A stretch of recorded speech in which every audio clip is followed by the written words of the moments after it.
I'm happy to be here because lots of familiar faces, old friends, and so on. But I'm also delighted to be here because at my age, mid-70s, Biden, cognitively challenged cohort, and listen up, junior faculty, because this is your future. You only get asked to do two things. One, commencement addresses. The presumption is that you've been teaching for 43 years. You presumably picked up a few things that you can transmit to newly graduating students. Of course, this is a total fiction. I'm always reminded of my friend Brian Weiss, who was an anthropologist, then became a journalist. He was asked to do a puff piece for California magazine on someone who recently retired at UCLA, who would have made a great story. He was a geezer, probably like me. He spent 44 years at UCLA studying ant brains, ant neurology. What a great study, social insects, must be. So he goes along to see this character, probably looks a bit like me, and says, well, Professor Smith, he spent 43 years studying ant brains, these complicated social creatures. So what have you discovered? He says, well, Brian, absolutely nothing. So that's the one fiction. Second fiction is you get asked to comment on other people's papers. The presumption is that you don't have anything to say. It's just that you're sort of down the, the pecking order, the food chain a little bit. So for those reasons, I'm deeply gratified for the invite here, although you may all regret it after you hear what I have to say. So I'm going to talk, not exclusively, but largely about pipelines, oil and gas pipelines. This doesn't sound like a good time for 40 minutes. I'll try to make it relatively interesting, but pipelines, of course, are just pieces of heavily engineered carbon steel linked together with pumping stations of various sorts to transmit and move oil and gas long distances. That's what they are. They're often seen as fixed, inert, banal, everyday, sort of neutral, et cetera, et cetera. They're part of what in the oil and gas industry is called midstream, standing between up and downstream, and they're in the midstream is in the business of moving and circulating oil and gas. Pipelines are an indispensable part of that infrastructure, obviously. Yeah, they may be everyday and banal, but of course they can be associated with all sorts of radical social and spatial transformations. They're wrapped up, of course, with the process of eminent domain, dispossession, compounding, undercutting pre-existing social structures on the land through which they move, et cetera, et cetera, et cetera. Was some of you perhaps familiar with that great Pablo Neruda canto about Standard Oil, where he has that lovely turn of phrase where he says, to understand oil and gas midstream, he says, you've got to understand the workings, the machinery of, quote, the pale engineer, the customs house, and the title deed. That's pretty much the pipeline story, too. So I'm going to talk about what seems to be a relatively straightforward and perhaps banal moving oil and gas around the world. And I'm going to start with the fact that it is, incidentally, that's the midstream. I'm concerned with this stuff, the transmission, the circulation, what it takes to move oil and gas. Okay, that's it. So I'm going to actually then talk about pipelines, and I'm going to start with the fact that they are fantastically leaky. Unbelievably leaky, and just to give you a little context for it, enormous quantities of oil and gas are stolen every year, perhaps 15% of global output. It's a multi-trillion-dollar industry. This is not a trivial problem. So I want to start with pipelines and the fact that they're leaky, and leaky in many ways, as I'll explain. But one of those leaks is the fact that oil is disappearing is circulating through illicit types of markets. And I want to suggest or try to say that that act might open up a whole variety of things about how we think about fossil capitalism, how we think about global supply chains, and how they operate. And by starting on oil theft, I'm going to talk about Nigeria. I'll give two examples, Nigeria, and if I have time, I'll talk a little bit about Mexico, both of which are centers, but not the only centers of global oil theft. Russia, Iraq, Colombia, Bolivia, Angola. We could go on and on. I'm going to talk about those too. But opening up that oil theft story actually then itself opens up a larger, what I'll just call a shadow world of circulating oil. And this includes, for example, illicit artisanal refining of stolen oil ending up on global markets, white-collar rent-seeking, the murky world of oil traders, shippers, commodity trading houses, and so on. Pipelines, of course, they have their own specificity. You know, they have their own temporalities. You know, they're designed, they are financed, they're constructed, they're maintained, they're secured, they're decommissioned, they ultimately become fossil landscapes. You know this. You look out on the Santa Barbara Channel, you've got your 23 oil rigs out there, 10 of which are being decommissioned at the cost of $2 billion. Let me tell you, it won't cost $2 billion, it'll cost a hell of a lot more than that. This is the story of oil infrastructure. Okay. So they have their own temporalities, their own life, if you like. They have their own historical origins. Don't assume for the moment that some bright person discovered that actually fluids can flow through big pipes. The origins of oil pipelines in the US was a product of Standard Oil's monopoly and a smart transport company, Tidewater, actually, who developed the oil pipeline as a way of getting around the monopolistic control of Standard Oil in its transportation of the fuel. So they have their own history. I want to engage with a couple of ideas, if I can, just as a way of thinking about pipelines as infrastructure and what we can do with them, by just quoting two wonderful little insights that I took from that lovely little collection by Hannah, who was here recently, my old student, and Akhil Gupta. They say, one, infrastructure, pipelines, is chief among the means of producing more or less stable performance of real-time transactions and production. They are part of that reproduction of that more or less stable form. And infrastructure helps us think about possible worlds and new relations between life, matter, and knowledge. So I want to work with that idea and to suggest that a particular infrastructure, the pipeline, offers an epistemological vantage point, a way of thinking perhaps a little differently about the oil and gas industry, about fossil capitalism, and maybe about contemporary capitalism in general. That's the big claim that I want to try to make. And hence oil and theft. I want to suggest that when I look at the oil and gas industry, what is striking is that the degree to which, I think unprecedented and with no parallel industrial comparator, is the border between licit and illicit is collapsed. That oil that is stolen makes use of the same set of actors and infrastructures as licit oil. And what the hell does that imply for how we think about not just global supply chains, a relatively uninterrupted movement of circulation of commodities? Not only that, but what does it say in general about this particular form of hydrocarbon capitalism? In that sense, since I mentioned Hannah Apple, her lovely book on licit capitalism studies oil, Equatorial Guinea. What she says is that she is going to look at, as she puts it, the book is about licit, the opposite of scandal, how the industry on the border of the illegal is made illicit through the enclave, the contract, the offshore.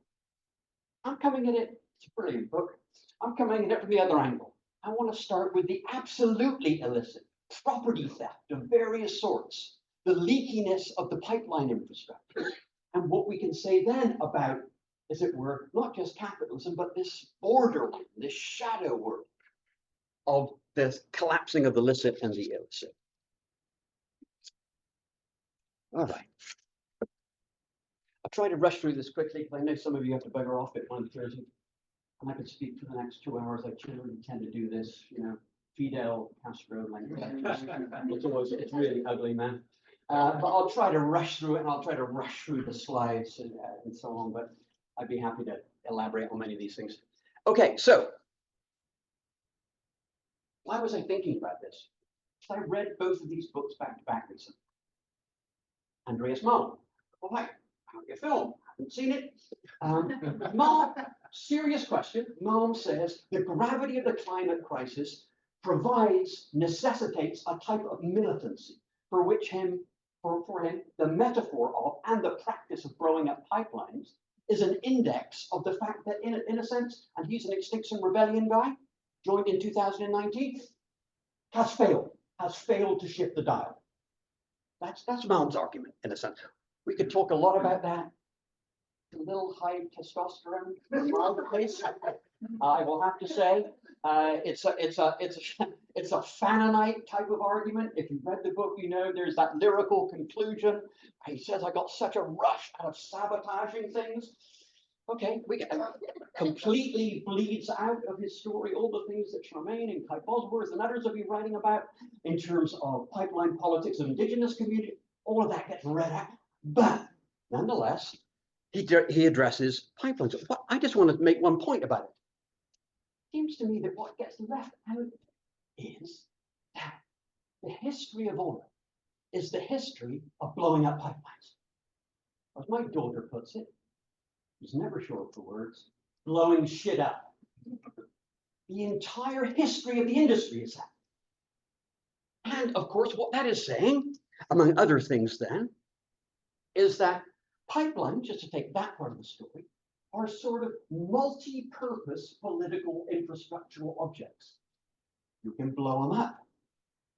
You can threaten to blow them up and extort. You can tap them. You can divert them. You can block them. You can protest them. So there's a whole multiplicity of politics. If you like, forms of political life, forms of infrastructural order, as Julian Reed would call it, that's built around the pipeline, which again, Malm leaves out. The second thing that I want to do with is Tim's brilliant book.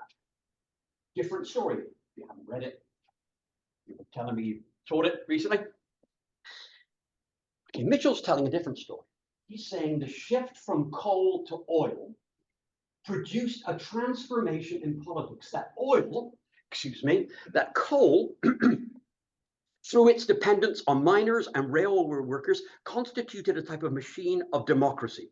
The spatial concentration of coal, the forms of collective life around it, the militancy of rail workers and so on, and the fact that oil was a predicate for so much, produced what he calls a decisive political machinery, carbon democracy. I don't know, Tim and I went around on this one a long time. I'm not entirely sure about that argument, but he says oil undercut that. That's the key thing. He says oil's a different beast. There he says the demand of oil workers for labor rights and political freedoms could be translated in programs of nationalism in oil producing states. Like production cartels could restrict supply. His argument is, if you like, that oil, in some sense, subverted, undercut carbon democracy and produced, if you like, this is my language, not his, sort of imperial oil. A strategic resource protected by imperial armies and vassal states. Now, that seems to me is a powerful argument of various sorts, but it seems to me here that, again, I want to suggest that by looking at pipelines and looking at various types of oil infrastructure, you can, in some sense, present a picture of perhaps not carbon or petro-democracy, but a whole raft of politics that get built. That for the most part, I think Tim sees largely in terms of this, rather than a type of not a machinery of democracy, as he would call it for coal, but nonetheless a raft of politics, contentious politics, built around, in particular, oil infrastructures, the pipeline being one of them. That's the type of argument that I would like to make.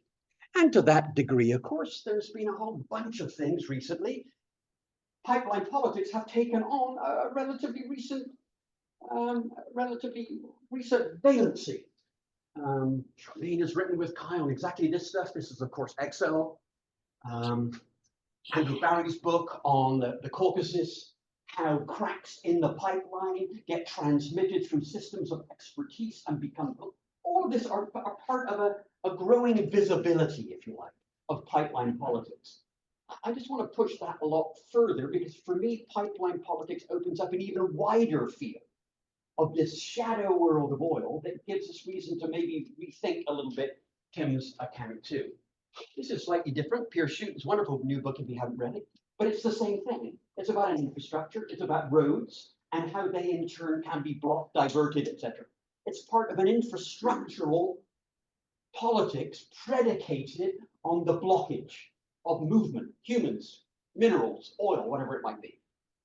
That's the type of argument I want to make.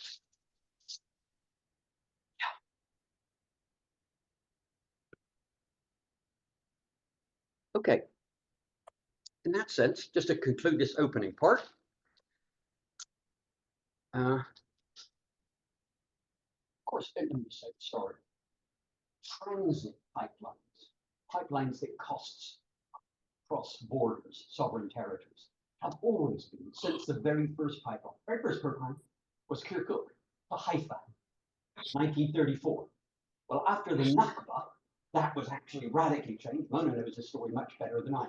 They've always been objects of enormous contention over the transit fees and the fact that they can be themselves blocked, perhaps in the name of national interest, Syria v. Iraq. So this is part of a larger way in which I think the type of, I guess the big claim that I want to make here about pipelines would be something like this. That I don't think there's another incomparable infrastructure in and outside of oil which has generated and been the object of such contentious politics, of which blowing up happens to be one of them, but objects which are, as I've said, multi-purpose. They can be diverted, extorted, blocked, etc., etc. It's hard to imagine a larger arena in which that has happened. And just to conclude this part then, oh, and of course, think Russia, Ukraine. Pipeline politics, once more. Okay, so all around gas, of course, in that particular case. So the disruption, the blockage, the sabotage, the interruption of flows, right, that are part of many infrastructures are particularly central then to the pipeline story and what it discloses about how we think about fossil capitalism. So to just conclude this part, I would just say the following. Keller Easterling, you've probably read her book on what she calls extra statecraft, examples of infrastructural technology that contain and orchestrate the this is her language, imperatives and ideologies of capitalism and neoliberalism under the guise of being inert and neutral objects. That's what they do.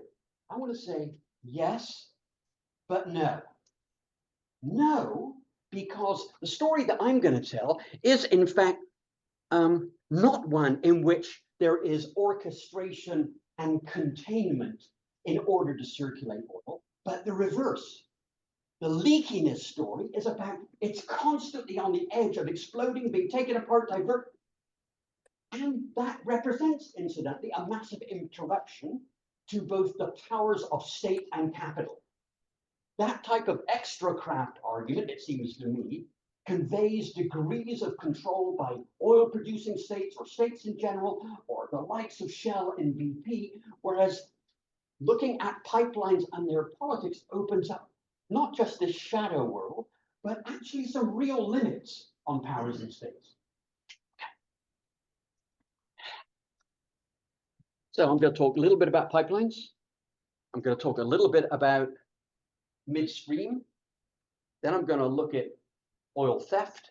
And then I'm going to walk you through very quickly the story of Nigeria. As an example, if I have time, I'll throw in Mexico because it's a great counterpoint. All right, very quickly then. There's a lot of pipelines in the world. To probably 2,500 operational systems, 1 million plus kilometers around the world. That's a huge underestimate. If you include in that fossil pipelines, shit that's been left that don't work anymore, it's probably 3 million kilometers, right? It's a lot of them.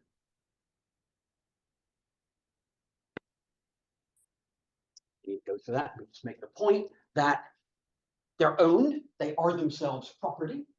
There's a degree of corporate concentration. 10 companies, some state-owned, some privately owned, own at least half of oil and gas pipelines. Even the US. Right. 2 points. A, different sorts of pipelines. I mentioned one, transit. There are so-called gathering pipelines, field pipelines, from a wellhead into a main trunk line. There are transit lines. There are minor or lateral pipelines that connect trunk lines. And there are what are called distribution pipelines, typically for refined products. There's a whole plethora of difference, and they are all networked through a series of other infrastructures, pumping stations, export terminals, a whole variety of other infrastructures then that keep them moving. Typically, pumping flow stations are usually about 20 to 50 miles apart, and they're connected to storage depots, export terminals, off and onshore loading platforms, refineries, etc., etc., etc. Secondly, they ain't going away. Quite the reverse. We are in the midst of a massive pipeline. 200,000 kilometers are planned. 200,000 kilometers. The pipeline bubble. Some sense of it. Expansion. These stranded asset risks of 100, this will cost $1 trillion. All of that, of course, is no surprise to you. It's a product of the fact. Remember what, at the recent COP meetings, the head of Saudi Aramco said. He said completely, we are going to get every single molecule of oil out of the ground. The historically unprecedented corporate profits of the majors in 2023 has unleashed, and a lot of backing off on all of that stuff from renewable. BP and Shell have taken down their renewable commitments to a massive expansion in exactly this type of oil and gas infrastructure. Yeah, every molecule will come out. Giant profits, etc., etc., etc.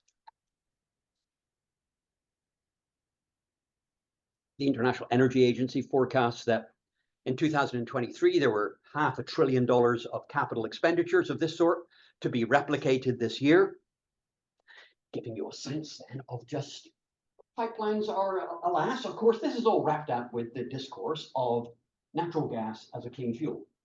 Much of this, but not all, is in fact a pipeline infrastructure now is committed to moving gas around. But my point is that these already unthinkably, for me, it's hard to get your head around the scale of this type of broadly construed pipeline infrastructure. It's absolutely massive and will continue to be massive.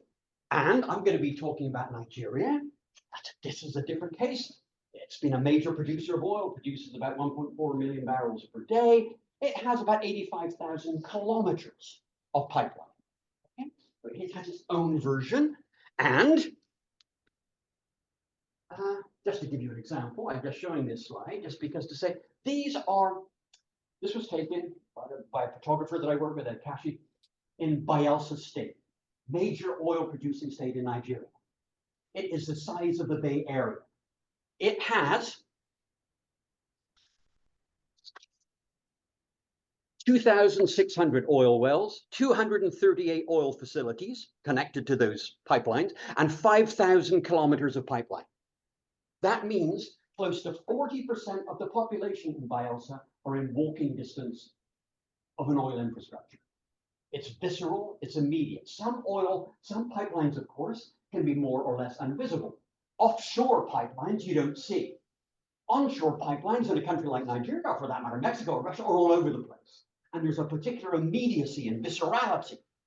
This is part of the life of communities in that sense. Okay. All right, quick diversion. I'm not going to talk at all about things I'm going to now mention in 5 minutes. Midstream. I'm going to talk about pipelines and the politics that surround them and the shadow world, as you'll see in just a second, that it sustains. However, pipelines are one part of moving oil and gas. The vast majority, of course, is moved in ships, oceanic, maritime. I just want to mention this because there's a lot of them, 8,500 oil tankers in the world. They move 2 billion metric tons of oil every year. 15% of them are very large. They have more than 250,000 tons dead weight. In the same way that pipeline world, that shadow world of theft, illegality, illegal artisanal refining, oil mafias, things that I'm going to talk about in just a second, forms of life built around those oil infrastructures in Nigeria, for example, or Mexico, has its parallel in the other parts of the midstream. If you'll bear with me, the easiest way for me to convey this is just to read something. A critical legal component of shipping is the use of flags of convenience, the registration of ships to legal domains which have no other connection to owners, operators, or crew. The process of flagging has a long history connected to warfare, slaving, piracy. Began in its modern form with the Panamanian Open Registry in 1916. Any ship owner could register ships as Panamanian, thus turning the shipping crew into what Khalil calls a quantum of sovereignty of that country. Within the coastal regions of the world, the law of relevant nation applies up to 12 miles from shore. Further out, the ship is governed by the law of the flag, what means in practice that it's governed by no law at all.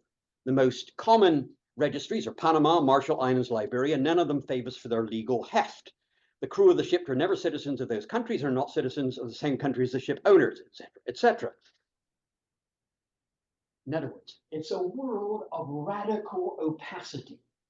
Once then, from this shadow world, big chunks of oil get entered into oceanic movement, you're into another shadow world, the world of flagging.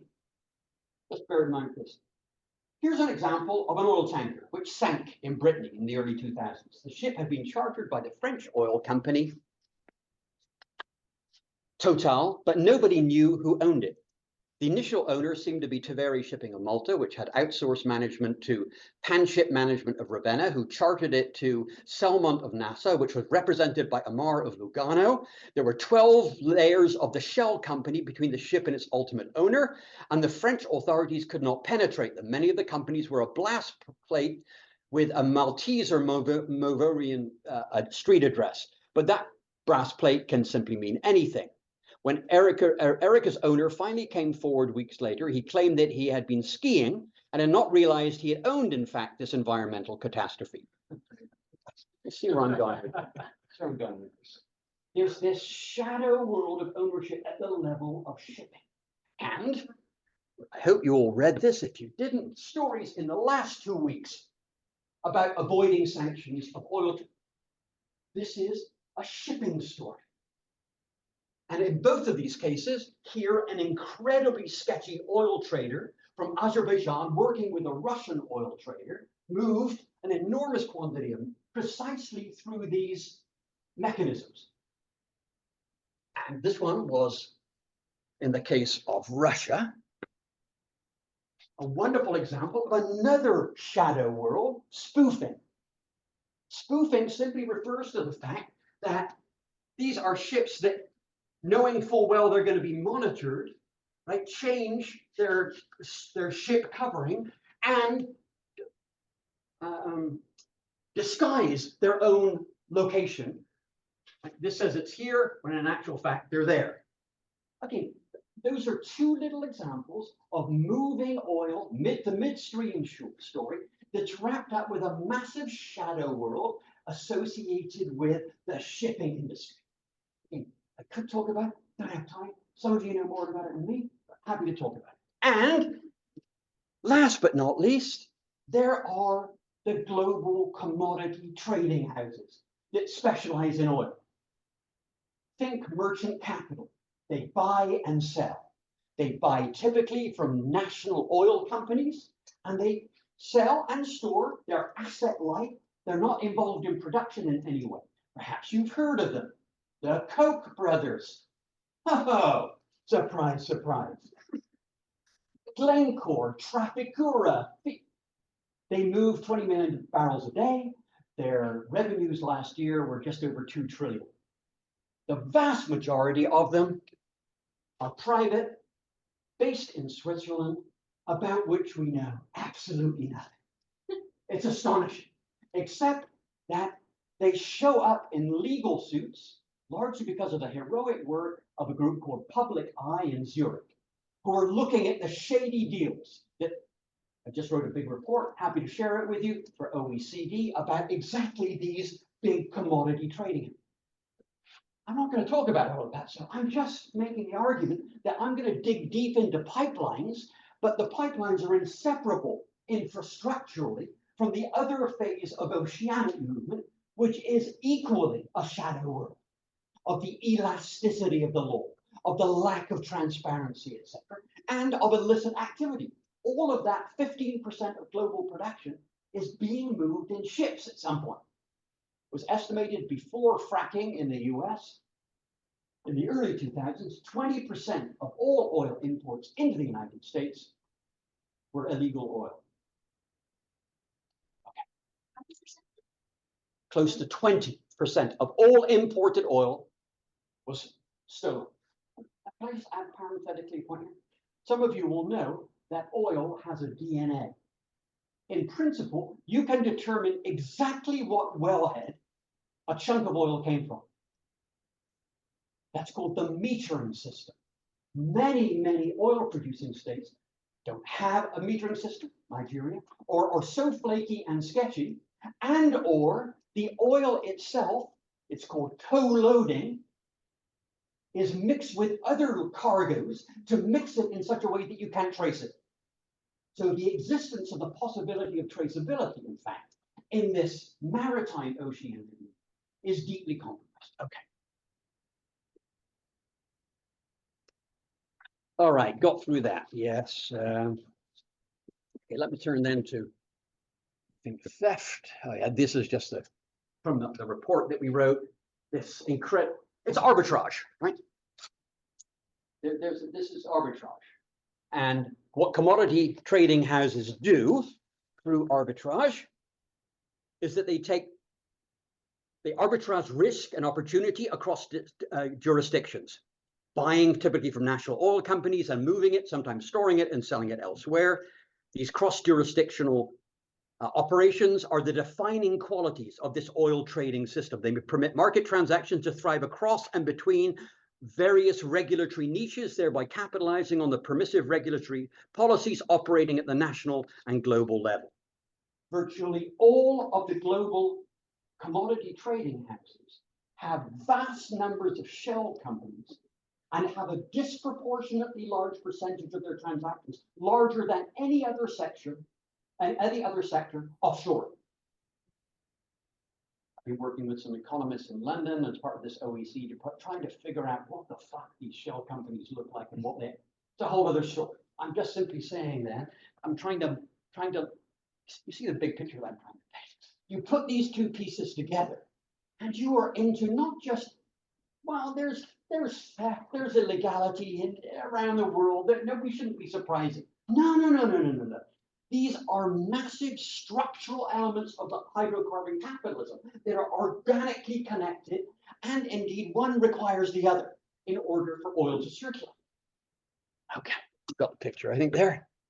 Oil theft, it's a big issue. I won't go into this in much detail here. Atlantic Council in New York's been producing all of this stuff. Why? Because the quantities, as you can imagine, are quite substantial and represent big security threats.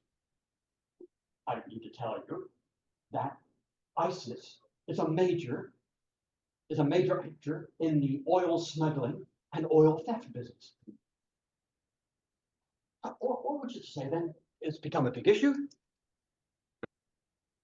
You can read between just some examples around the world: Russia, China, Islamic State of Iraq, Algeria. the landscape of places and forms of oil theft. And it's oil theft often covers a number of sins, from the adulteration of fuel to literal theft of. But either way, it's become a big issue. And this is the supply chain. These little red devils here are all points from oil theft, is sometimes, thank you, called bunkering. Right? That these are the locations virtually across the entire space of the midstream sector where there is, my language, leakage. Oil is being stolen in some form or another, and I'll talk about how in just a second. So let me talk about Nigeria. Then fortunately can't. These are some good pictures by my friend Ed. Sorry, I can't see him, but you got the point here. Big infrastructure in Nigeria. Let me just say, in order to understand and situate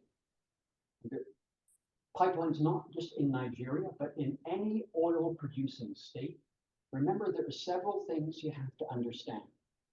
One, all oil producing states, Venezuela, Russia, Saudi Arabia, they set up a national oil company, they jump in bed with the oil majors, they have a memorandum of understanding, they capture rents on every barrel of oil, it flows directly into the state exchequer, they capture rents and distribute them through a political mechanism, a type of Polanyian devil movement. All oil states do that. Talk about leakage, my God. Iraq doesn't have still, since the invasion of the US in 2003, an oil law that determines how those revenues are going to be distributed. I'm just simply saying that's one thing you have to bear in mind. Secondly, always bear in mind that there's a raft of actors in this, what I call a global oil assemblage. Just not the state, just not the oil companies, the engineering companies. There are mafia groups, there are local host communities that have oil infrastructure on their territory. It's a raft of different types of actors into which then these pipelines enter. There is no more securitized sector and militarized sector in the world than the oil sector. So if you've been listening, you would say, well, Michael, if it's so securitized, only time I've ever been arrested in Nigeria, not many, I'm not a cowboy, but was precisely walking up to an oil installation. They're seen as natural security assets. Well, you may then say, well, Michael, you've just been prattling on at great length about how much oil is stolen. Security, militarization, it's as true in Midland, Texas, as it is in the Niger Delta in Nigeria. How do you explain the hemorrhaging?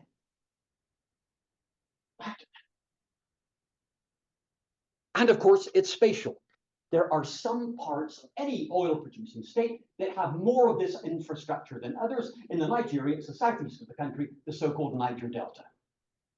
So you need to bear in mind all of those things then into which what I'm about to describe, the pipeline politics, is in fact inserted. Yeah, you sense platform. This is the Niger Delta, major oil producing states. Okay. So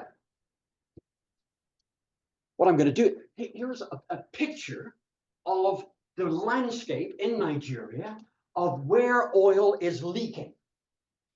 Theft of oil, local criminal gang, Niger Delta militants, community leaders, security agent, transportation of it, illegal refining of it, transportation of refined products.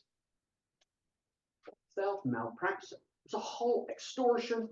In other words, just all I want you to learn from this is across the oil infrastructure, there are a panoply of different actors that are in the business of leaky politics. They could be militants. There was an insurgency in 2006-9 in Nigeria.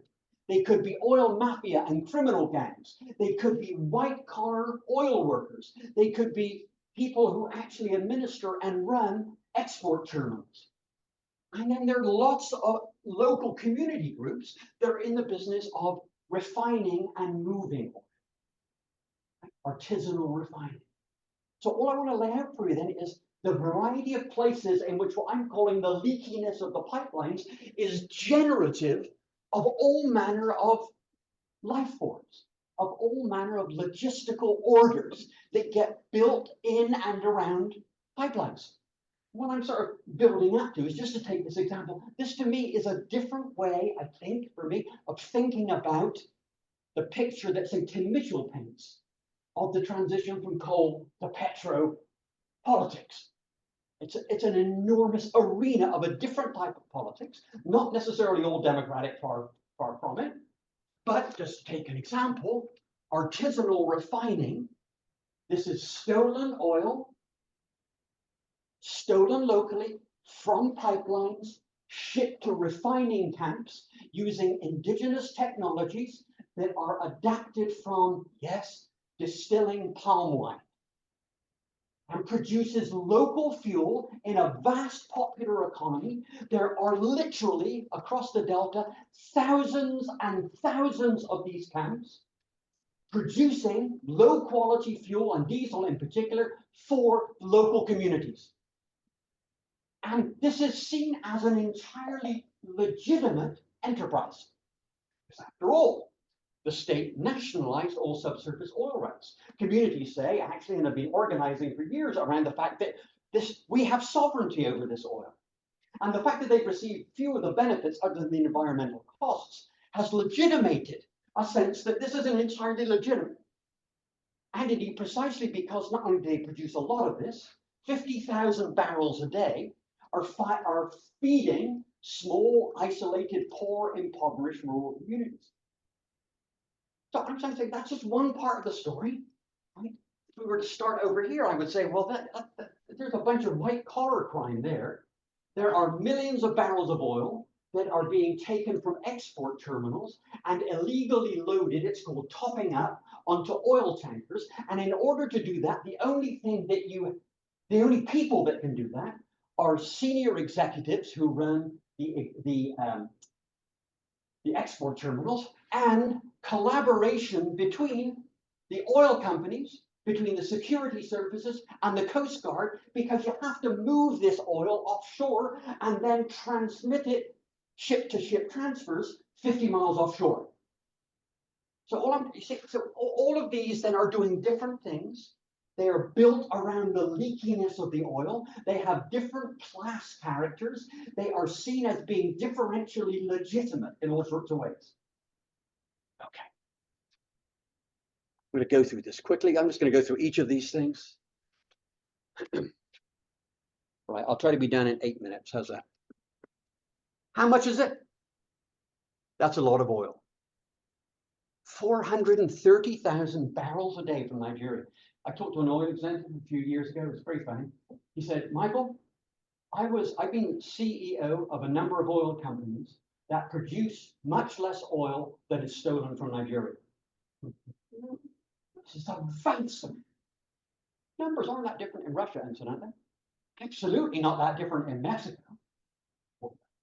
But you see where I'm going with this. This is the scale of it. This is just all from recent press, Nigerian press. The numbers vary enormously, right? The companies often tend to inflate the numbers because they want to put pressure on the state in order to try to clamp down on it. But no one's denying the scale of this oil theft. This is from the National Pipeline Interdiction data. All that I want to just take a look at these numbers. This is just up to 2008, just to give you a flavor.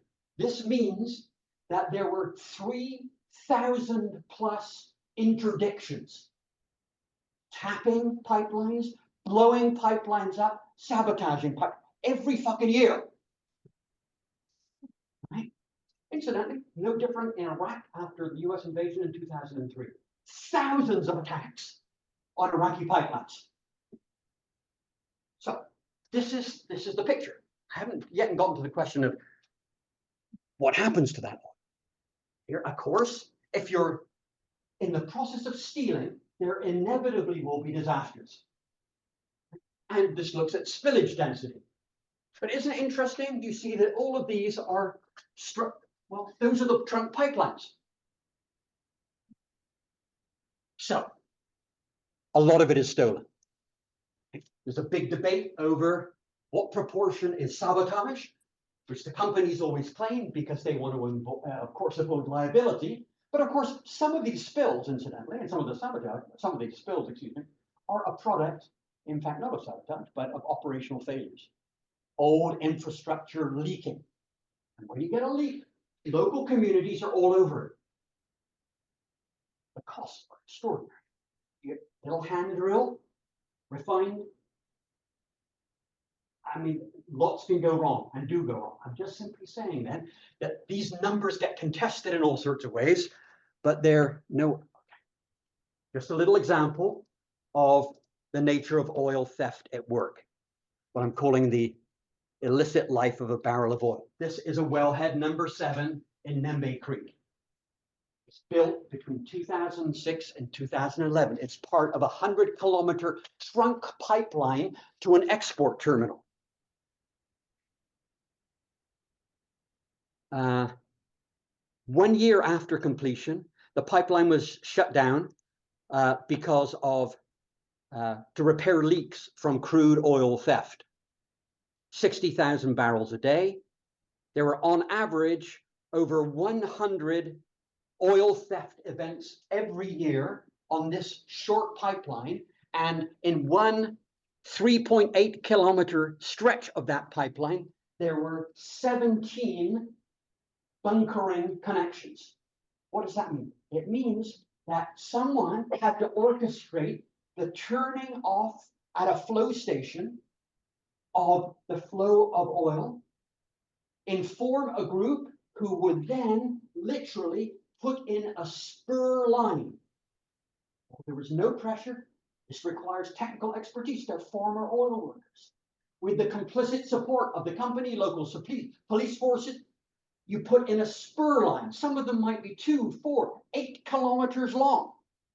You bury this thing, and then that comes out somewhere in an inhospitable part of the delta, and you pile that shit into a big barge, and you ship it off the coast. So see the picture I'm trying to paint here? Is that just looking at this illicit barrel of oil, so to say, this in particular are areas where there's a lot of theft. Can you see that? That's too bad. It's a great shot. This is what's called a Christmas tree. It's a wellhead. Wellhead. And here they are. Former oil workers. You can't fuck around with this. You're going to blow yourself to pieces if you're drilling into pipelines.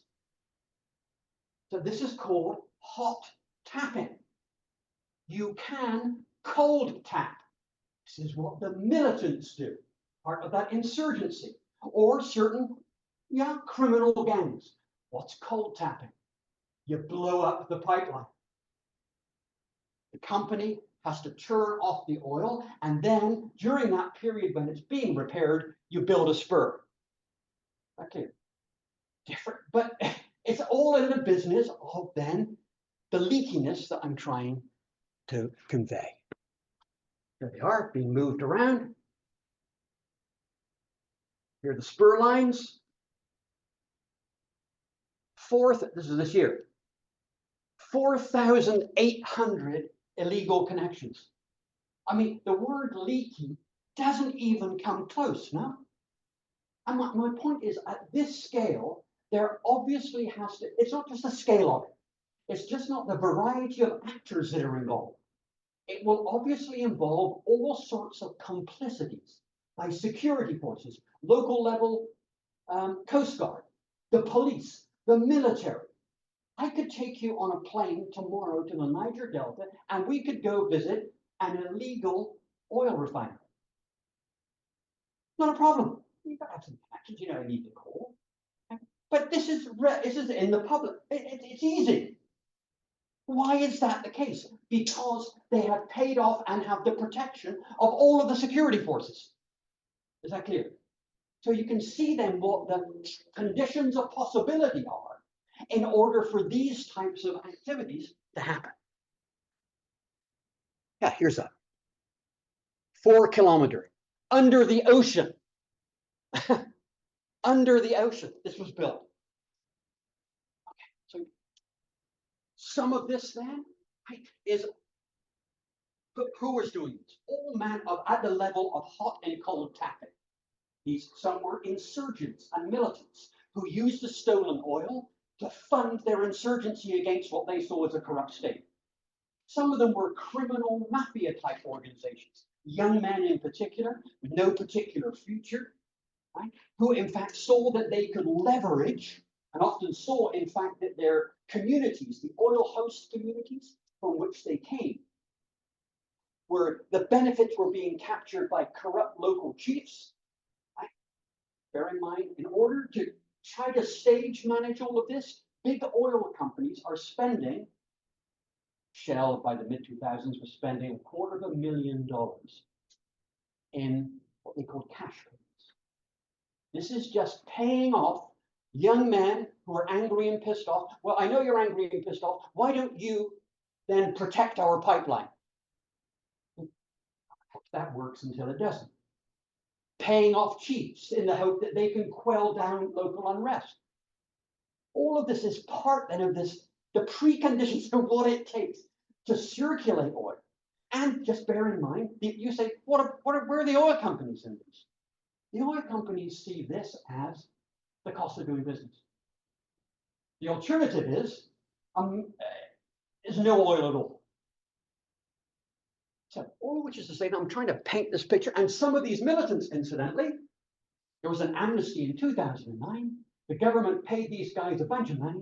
The militants then, a number of them, converted themselves into security companies.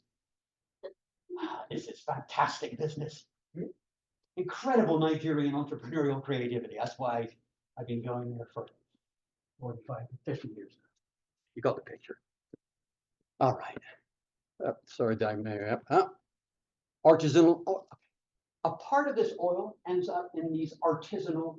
And again, I don't have time to go into the details of it, except simply to say that these are local communities. The tapping itself, the artisanal distilling itself, small groups of men, typically 3 to 6 people, but they, of course, too, have their own social organization. They're actually called tapping unions. And they obviously, too, need the protection of local chiefs, local security, local military. They can be quite profitable. Then that artisanal oil has to be transported. That's a different community of transporters who are taking that crudely refined oil to local rural communities, and so on and so forth. So there is then, if you like, a type of social structure to these types of activities. See that? There you go. It's fantastically dangerous. It's a type of distillation, like cooking oil, typically with massive explosions and so on. These are some of the key areas. And this is the oil that ends up in virtually every local market. In fact, it's usually called after the camp that produces it or after the individual that's associated with it. Oh, that's a sorry fuel. And all of this fuel is a third of the price, to the degree that you can get it, of state-provided fuel. And it's vast. There are thousands of these camps. I showed you this.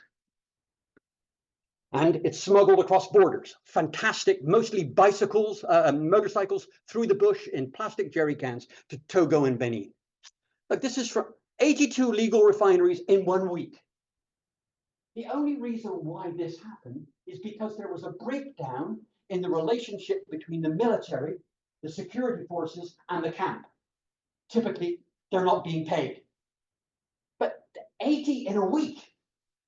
Right, so you can begin to see there are thousands of, this has just been tapped in a couple of weeks ago, 134. That these were the security forces. The National Petroleum Company discovered 82.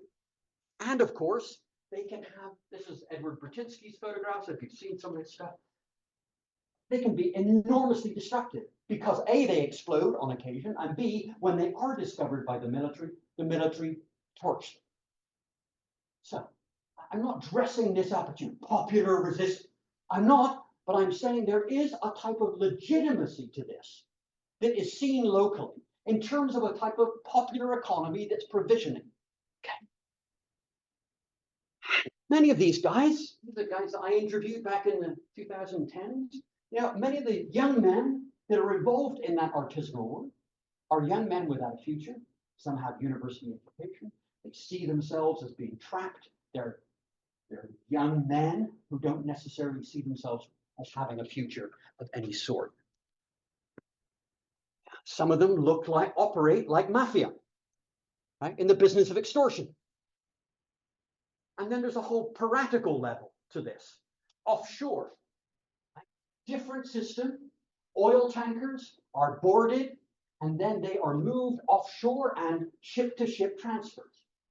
Whole other area, but also what I'm calling piratical is from these types of export terminals is the phenomena of topping up. Right? That large quantities of oil are illegally loaded onto and mixed with existing tankers. That's what I'm calling white-collar crime.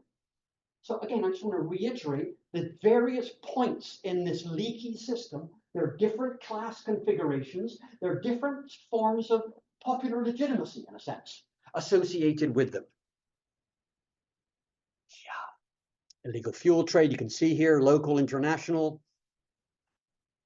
All sorts of different types of actors and identities associated with these. I've talked about many of them. I'm just making a point that allayed around the pipeline and the theft are particular sorts of different communities that are involved, and that creates a particular type of territoriality. There are bunkering or artisanal spaces that are allowed to operate, etc. So all of this stuff then, in a sense, as part of this is my point, an enormous set of social relations and networks that are part and parcel of, yes, moving oil in this shadow world, but are in a way a necessary part of oil circulating in the non-shadow world. But I walked through that.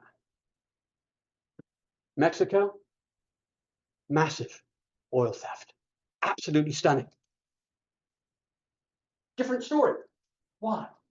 Because there were pre-existing organizations, drug trafficking organizations, which, because of a variety of forces, diversified into oil, particularly in the mid-2000s.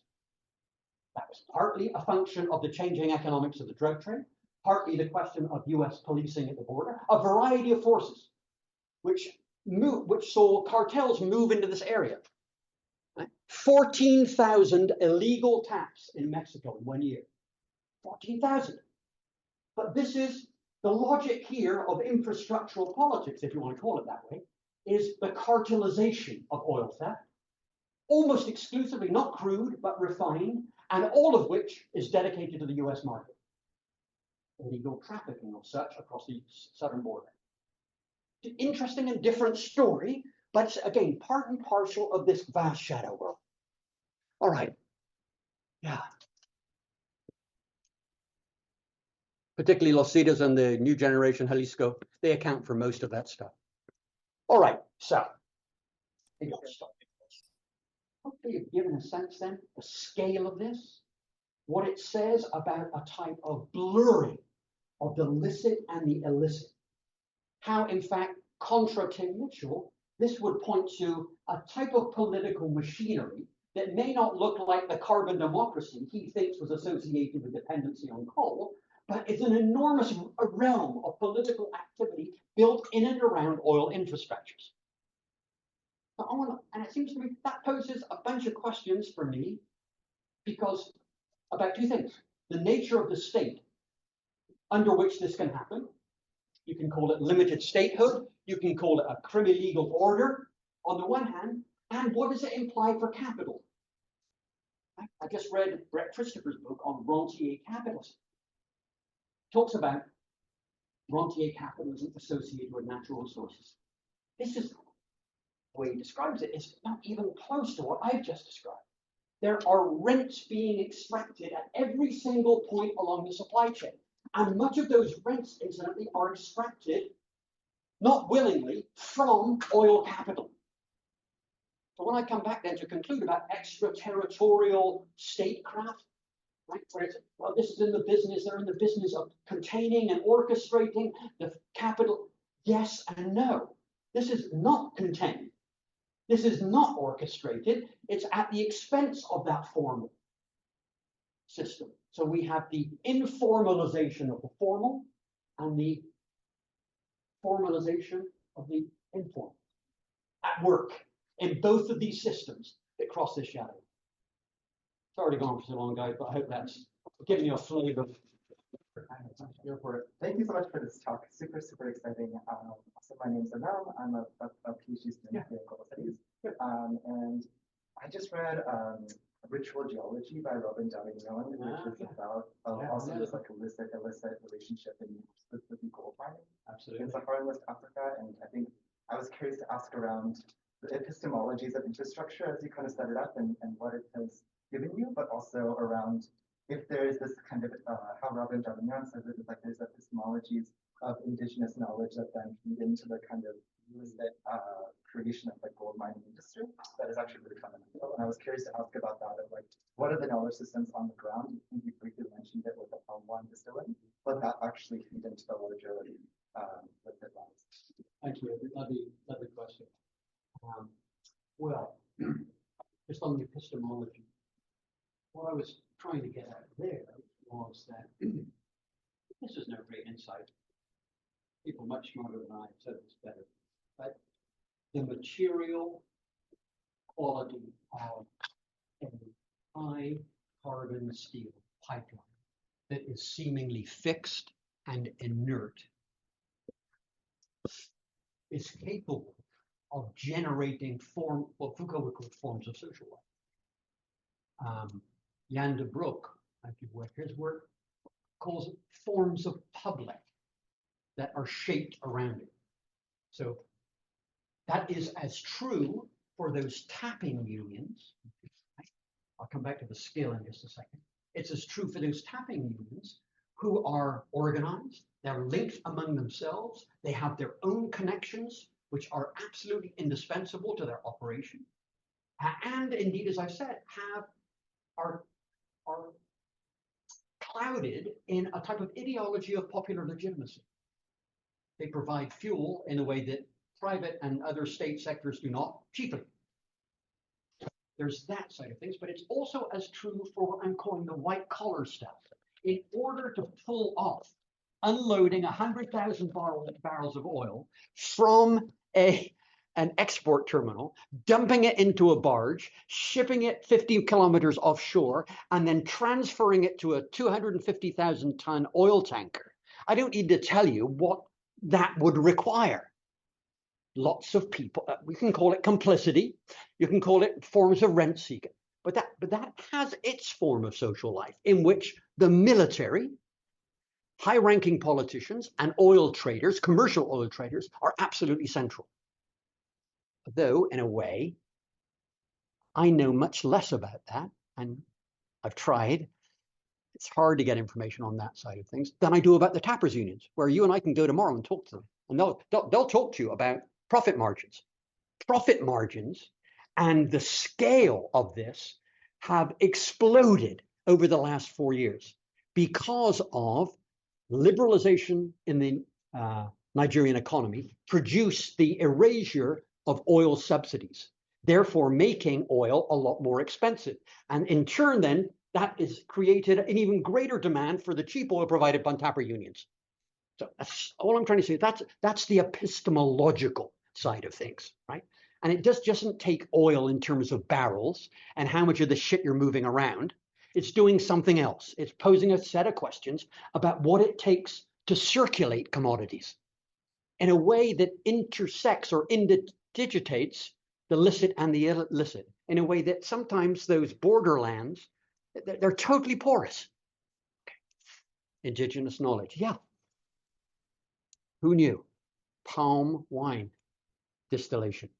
But where did those Nigerians get palm wine distillation from? The US South. Diasporic African communities in the US South.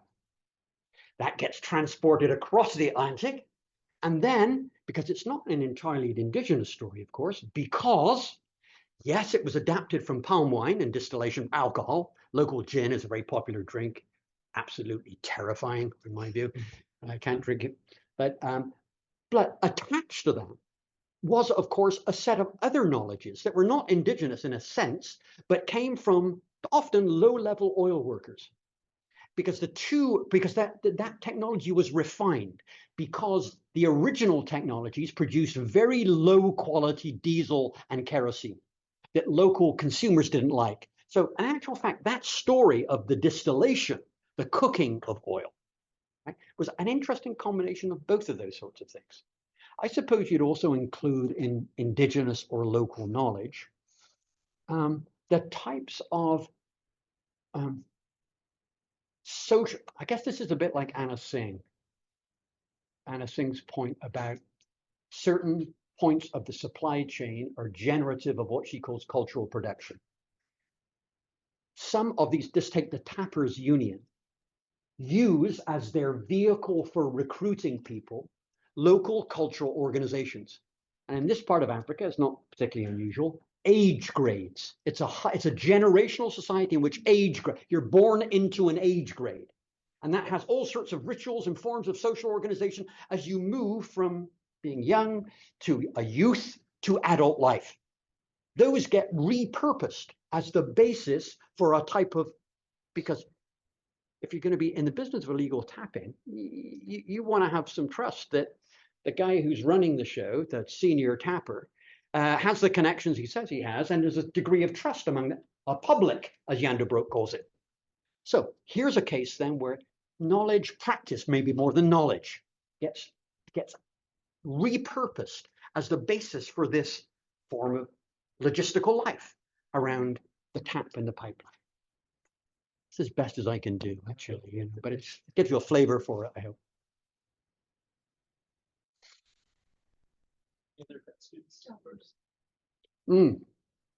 Yes.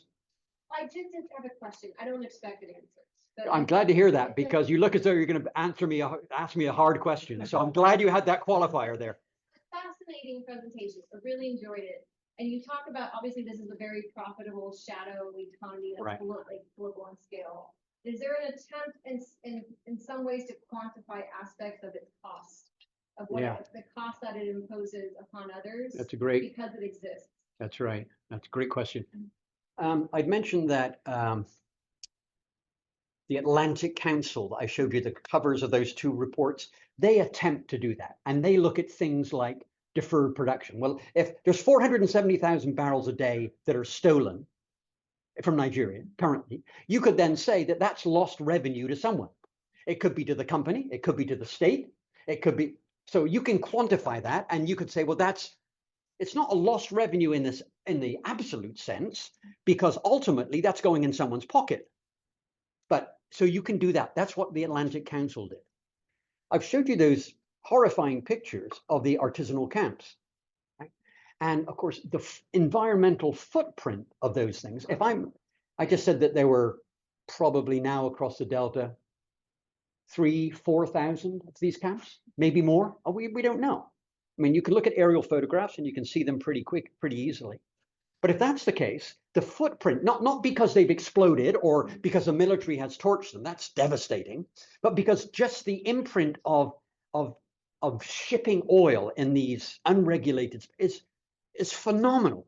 You could put a figure to that. I've just been part of a big oil commission, which is a different story, which I'll mention in a second. Big oil commission put together by the British Labour Party and, are you ready, the Church of England. Turns out that the Church of England is a big shareholder in Shell. And it turns out that number 2 in the Church of England, a man of African descent from Ghana, imprisoned by Idi Amin, is a total left comrade. John Sentano. Absolutely a phenomenon in himself. He put this together. We did this oil commission stuff, and we attempted for just one state to put a figure on it, and it was 14 billion. Bear in mind, per capita income is about $500 a year in this particular area. So, but even that doesn't come close in a way. So it's a great question. That would be the value to the oil company. Correct. Right. So plus an estimation of the environmental damage and what it would cost to rehabilitate. So that's what we tried to do. So all of which is to say that the total numbers are huge, to be honest with you. And can I just say one last thing? The reason why we did this report, and maybe some of you have followed this, is that the oil majors in the last 3 or 4 years have been selling their acreages, their leases. Shell just unloaded all of its onshore leases, all of them. So we can talk about who's buying them up. Oh, surprise, surprise, Chinese, et cetera, et cetera. But the reason why Johnson Tamu put this oil commission together, because he realized that once you sell that lease and acreage, that the oil companies want to therefore cut any connection they have with environmental liability, because they've been pumping oil there for, in some cases, 30, 40, 50 years. So putting this is just a background for what I just told you about this commission. And this has gotten a lot of legs because it's happening everywhere, partly driven by slow post-carbon transitions and all of that stuff.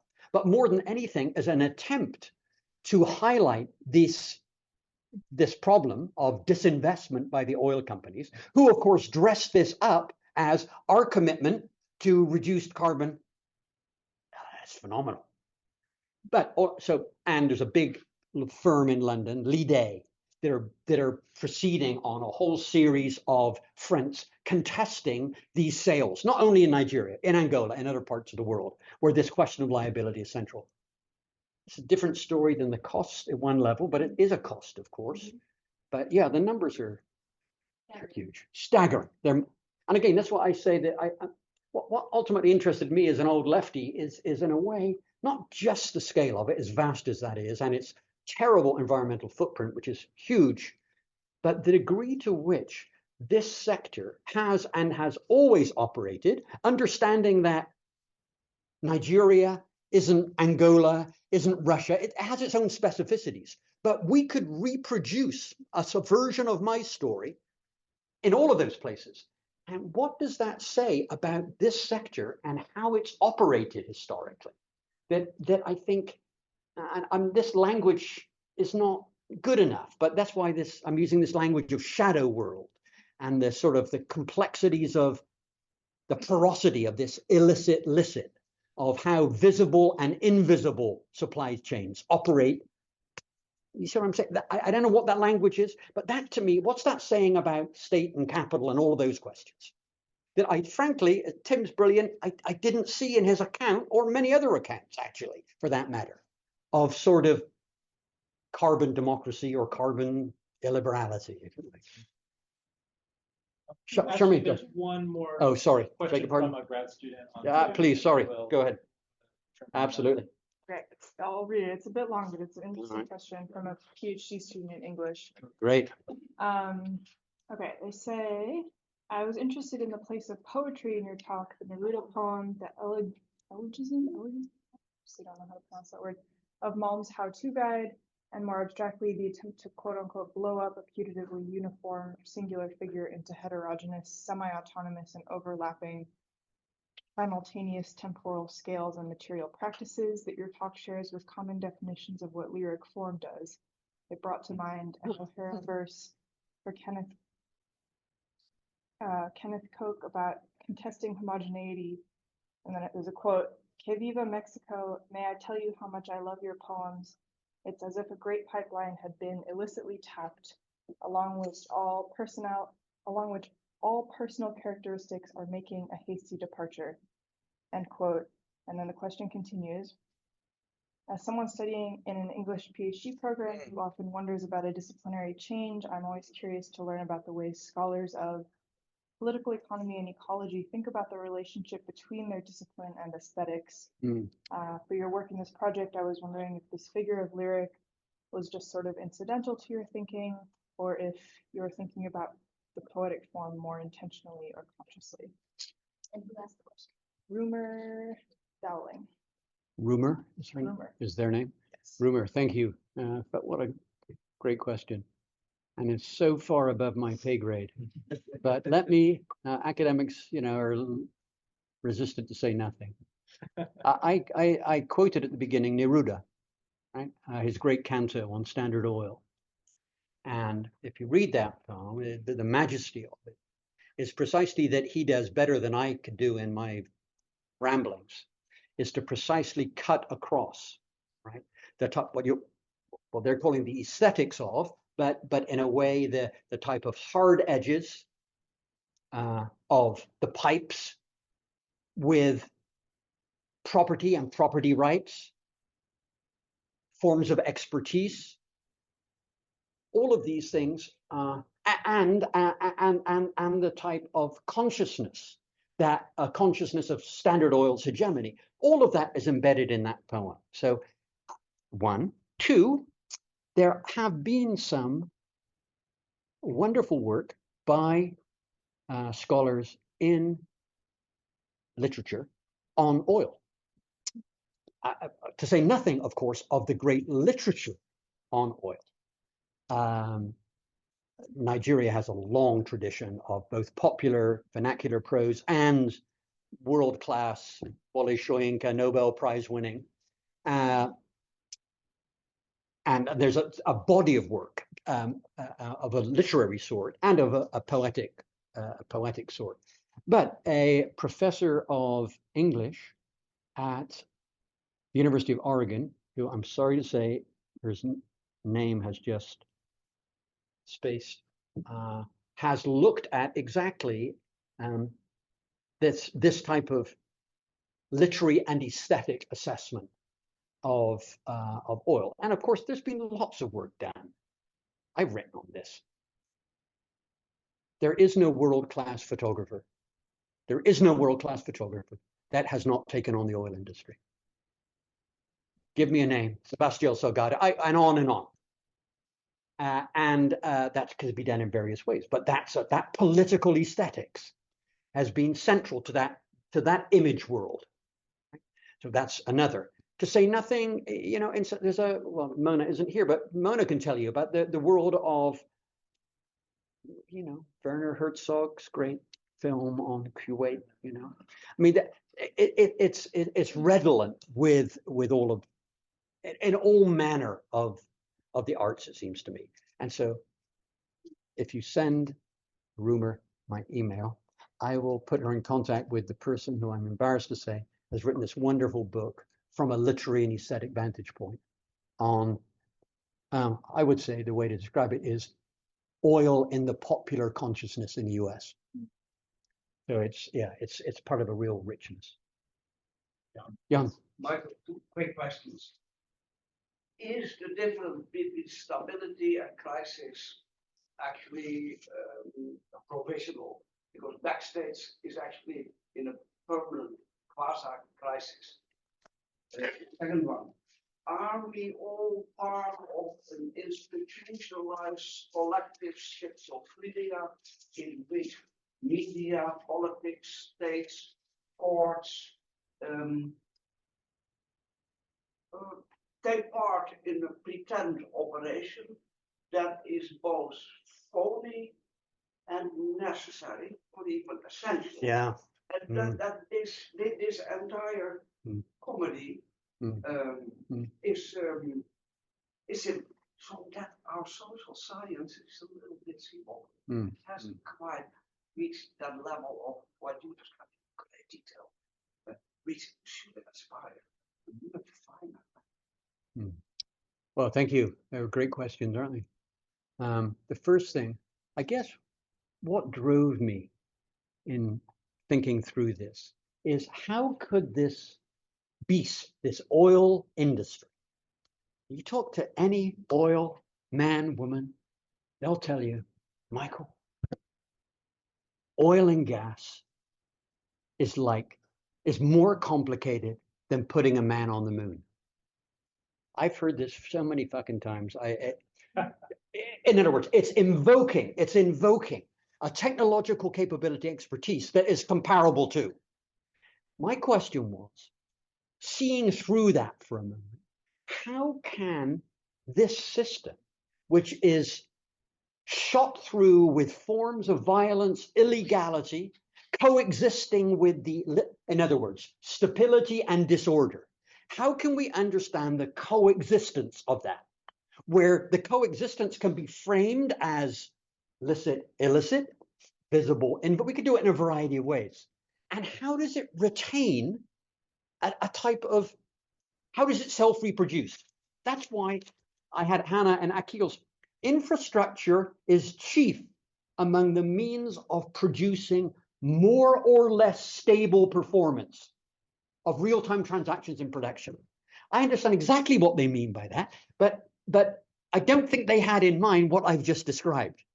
That stability and order is predicated, just to take the Nigeria example, on all of that stuff that I've just described.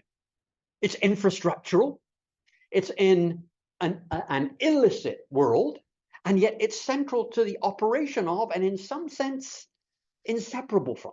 So that's that. The second question was, there's something, and this is why I gave the example of the relative visibility of what are illegal things. I said, we can go tomorrow, jump on a plane, we go to Port Harcourt, we go visit an artisanal refinery. You know,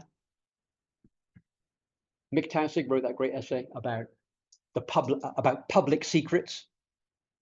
And that's how I interpreted your second question, right? That there is a way, everyone, there's the performance, and everyone knows, in fact. So you talk to any Nigerian official, any oil company, oh, this is terrible. All of that is true. But it's a public secret that the conditions of possibility in order to keep oil flowing are something else, over which, in fact, in this case, that's why I said, what does this imply for capital? Actually, limits. Actually, it's not.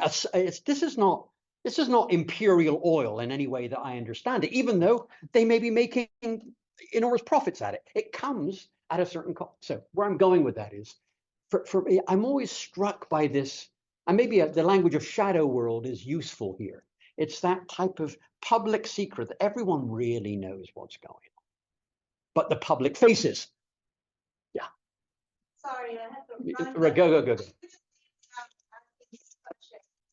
What do you think of Tim Mitchell's argument chronologically is a historical argument, and what you're showing us is sort of the next iteration after imperial oil. So yeah. After the demise of the promises of modernization. Yeah, great point. 60s, Super. And so after the demise and the failure of empires and post-colonial state-making efforts, this is what globalization and free trade globalization, this new sort of phase is giving us. That's a wonderful question. You're going, please, Sherman. You go ahead. A wonderful question. I'll send you an email. It'll be short because I don't have an answer to it. But you're right. No, but can I just say, I think you're right. I bet you if Tim were here, he would say, that book was then. Right. Now is now. And one read of this could be, this is oil. This is a particular form of fossil capitalism's death throes. Right. Something of that sort. And so Latour and Chakrabarty have an essay that they wrote together around 2019, where they try to think through like why in the 90s did so many otherwise brilliant people totally miss and not think about climate change. Yeah. And I think, it's not directly related to this, but I think that their reflections are kind of. I'll take a look. Thank you. Thank you so much. I'll take a look. Thank you. Thank you so much. Sherman, sorry. No, I think my question's built exactly on this. So Mitchell's story is a story about the transition from coal to oil, particularly because he focuses on the transition to oil as a form that is liquid, light, and can be shipped across vast distances. So it's an argument that's sort of about the material property of oil that changes the form of global infrastructure that prompts it. And he totally skips over pipelines, right? He uses the correct. ship.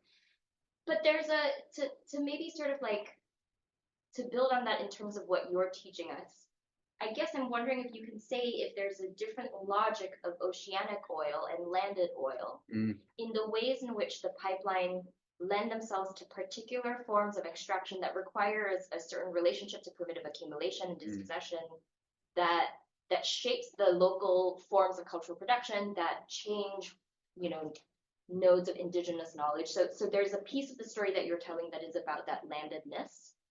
But the shipping story feels important, not just because it's a whole other world of shadow, illicit transactions, but that it changes the frame into a global one in a different way that sort of allows it to be derempted from the question of the local indigenous.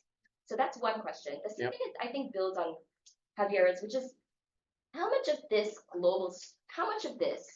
is a global story that like dependency theory or world systems theory can help us explain, in the sense that nationalization failed or became a form.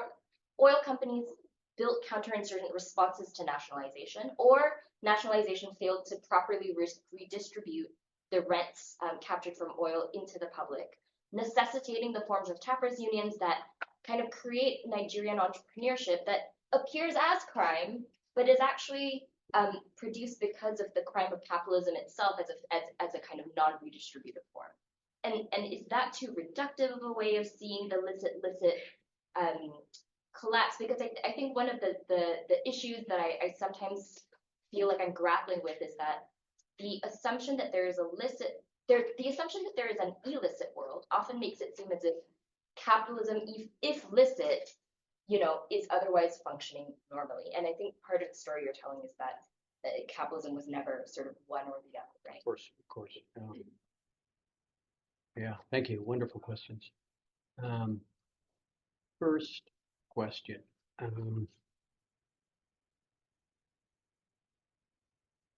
In a way,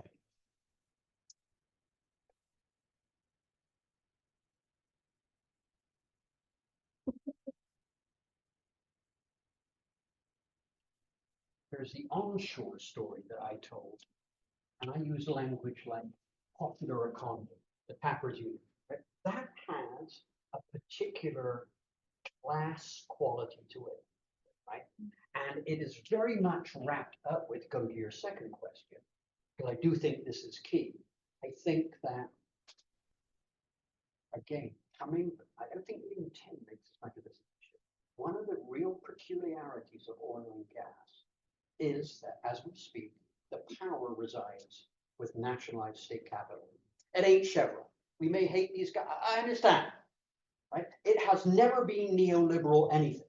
It has never been in some, and Tim makes this point. It is being cartelized either privately, Seven Sisters, or OPEC. But so it's all, and therefore that question of rent redistribution, right? Capturing the rents, and there are other examples, but there's nothing given the scale of it, and how and if and where that happens and who benefits feeds into this particular class dispossession. Young men, I've written about this because it has a particular form that some of the anthropologists here may fully understand better than that, which is that there's a category in much of Africa that refers to youth politics. And if you've read Carl Mannheim, wonderful essay, 1954, on generations and generation politics. And this is about then young men who see no future. You know, what was the Sex Pistols' great song? No future. God save the Queen. Right? Remember that one? No, of course you don't. You're all Swifties. I know.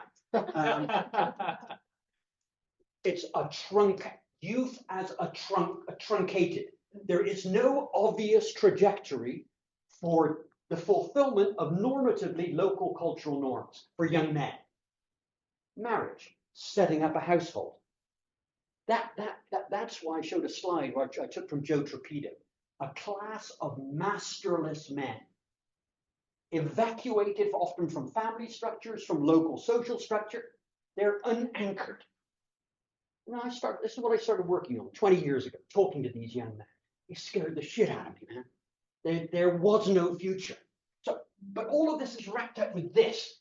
And so onshore, the tappers and all of that stuff, the shipping, the move, that's that story. In between here, you had what I call a type of white collar. These are the guys, the export terminals. This is where the big money is. And then you've got a set different class configuration, military guys, politicians, big global. And then you rightly said, yeah, wait a second. Then there's the global. There's the shippers. There's the commodity houses. Like these are, again, interesting distinction. Not just a shadow work, but dominated by private capital, meaning non-publicly traded. What a strange setup. 500 commodity trading companies. Most of them are just outside Zurich, in Zug. Ever been to Zug? I mean, you got to be kidding me. And there are these, they all have trading hubs. Singapore, now recently Shanghai, Dubai. But that's where the action is. And so I'm saying, that's a other set of dynamics. So I'm trying to relate your two questions here. In a sense, you're absolutely right. The book that I'm writing tries to tell all of this, but they have different sorts. They have different sorts of elements, and I think so much of this. Just come back to your second question. Apropos where you think oil fits in here, it just seems to me that this particular structure, that this dominant energy provisioning system from the very get-go, Pennsylvania, 1859, Standard Oil, and all of that, it's so sui generis, and it's so, it has its own peculiarities up to and including, and this question of, well, where are we right now? Is this falling apart? Where are the fractures appearing? And of course, my language of licit and illicit is so clumsy for all the reasons you just suggested. But I'm just trying to grasp something about how these pieces intersect. That I just couldn't get my head around reading it from a standard. You know what I mean? Standard, like, I read, of course, I'm a Marxist. I read it in a particular way. Anyway. Can I follow on that? Just like asking basically a question about hegemony here. Yeah. So, and you mentioned Jan de Brooks, that these guys are producing a public, right? And that just the ferocity here, and that highlighting the popular here. Yeah. That, I mean, you can imagine. And you said the oil companies see this as a part of the cost of doing business, right? And it's like, so I wonder how explicit that becomes, right? Because you can imagine if there wasn't this illicit economy, and they were really militantly cracking down on this as much as they do over protest, right? Of the platform occupation and things like that, where people are actually killed, right? Yeah. That there's a right that cost in direct dollars is so minuscule compared to this, but there's no tolerance for it, right? But that they are serving a part of the hegemony, right? Like if you're not creating some sort of consent, and a heady mix of pipeline domination and consent, right? Like on the fringes here, that you can imagine how explosive it would be. And I mean, they've seen it, of course, and they've put it down, right? Theo Goni, 9, and so on. Exactly. So it's like, is this notion of the cost of doing politics just to them the alternative to actual outright rebellion, right?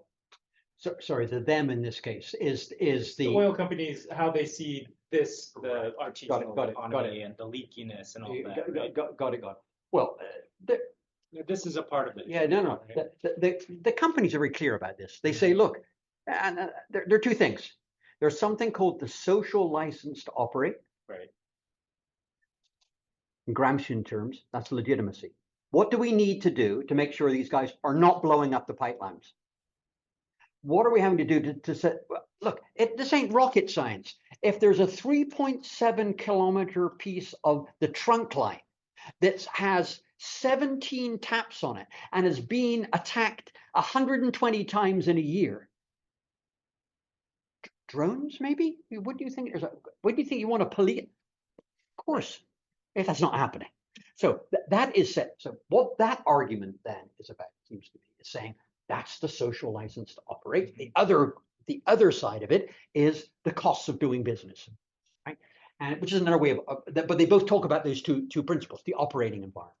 And so I think that changes over time. Meaning that if you go back to the late 90s, early 2000s, the Niger Delta was awash in militancy. I mean, these guys were not messing around, right? And so that in some sense, the question of the social license and social cost was put very dramatically in a way that something radical had to happen. And that radicality was leaning on the state in order to create an amnesty and then shift enormous quantities of money to the militants. What the amnesty did is put 30,000 militants and about 40 commanders, that's what the immersion was, on the state payroll. I said, a bunch of them ended up providing protection services. They set up. So all I'm trying to say is that was then, right? And so that required, in a sense, at the level of social license costs. Yes, there were huge costs in terms of deferred production, in terms of destroyed infrastructure. That was then. This is now a different situation where, and this is where the case of Shell's divestment, the answer is, under a different set of circumstances, they could begin to strategically pull out. Not offshore, onshore. All the companies are saying, well, so all I'm trying to say is, if I've understood your question correctly, this question of legitimacy, the Gramscian question, is that what's happening here, the stability of this is shifting. And we're now at a particular moment where a different set of circumstances has produced greater leakage than ever, and a huge expansion of this popular economy side of things, right? That is new and different, and I think that's a different part of the story, as best as I can do. And I think that these parts here, we still don't know as much as we wanted to, but I'm convinced that this, capture the rent, redistribute them on a scale in which, don't forget, most oil producing states, 50, 60, 70, 80% of all state revenues are derived from oil royalties. It's the only show in town. Yeah. So bear in mind, that's got to keep ticking over. So this capture the rent and then redistribute it by fair means or foul, that's a driving logic.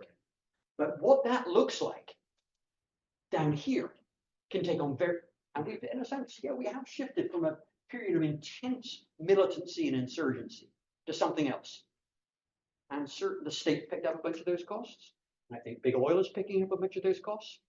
Part of that picking up that cost is we'll sell off onshore leases.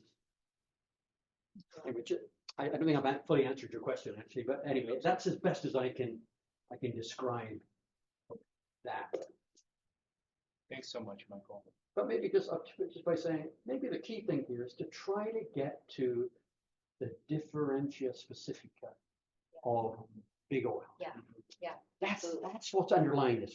I'm struggling with that, and I think, yes, if Tim were here, he would make the argument that I wrote about the undercutting of carbon democracy because of the fluidity of oil in a particular way, but that was then. It took the form of imperial oil, imperial wars to predict. All of that is true, but we're at a different point. That's right. But there is this question of the type of the weirdness and the specificness of this sector. It's just. I don't know.